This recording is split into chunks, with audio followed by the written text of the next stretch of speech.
എനിക്ക് കിട്ടിയെന്ന് എന്താടാ 90s പ്രണയമാണോ ഈ കാലഘട്ടത്തിലെ പ്രണയമാണോ നല്ലത്? പ്രണയത്തിന് കാലങ്ങളൊക്കെ ഉണ്ടോ? അല്ല, അതായത് ഇവളാള് കൊള്ളാമല്ലോ. ഏതായി കുട്ടി? എന്നാലും ഒരു കാലഘട്ടം അനുസരിച്ച് നമ്മുടെ സൊസൈറ്റി മാറുന്ന എനിക്ക് തോന്നിയിട്ടില്ല കാലഘട്ടം അനുസരിച്ചിട്ടില്ല. പ്രണയിക്കുന്ന വ്യക്തികൾ തമ്മിലായിരിക്കും കുറച്ചും കൂടെ അണ്ടർസ്റ്റാൻഡിങ് ഉണ്ടാവുക. ഇതാണോ ഞാൻ കണ്ടെത്തുന്ന പണിക്കര് പറഞ്ഞ പെൺകുട്ടി? കുട്ടിയുടെ മുമ്പ് ഞാനിപ്പോ രണ്ടുപേരെ നിർത്തുക. ഒരാള് 90s കിഡും ഒരാള് 2K കിഡുമാണ്. രണ്ടുപേരുടെ മനസ്സ് നല്ലതാ. കുട്ടി ആരെ ചൂസ് ചെയ്യും? എനിക്ക് കറക്റ്റ് ആയിട്ടുള്ള ഒരാളെ നമ്മളിപ്പോ ഇയാളാണെന്നുണ്ടെങ്കിൽ ഇയാളോട് ഞാൻ കമ്മ്യൂണിക്കേറ്റ് ചെയ്തിട്ട് എനിക്ക് ഓക്കെ ആണെന്നുണ്ടെങ്കിൽ സെറ്റ് ആവും. അല്ലാന്നുണ്ടെങ്കിൽ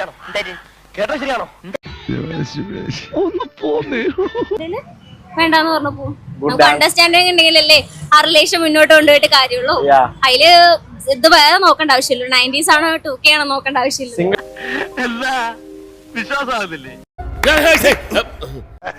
ഇങ്ങനെ വേണം പെൺകുട്ടികള്. എന്താ ഒരു തന്റെ മിടുക്കി.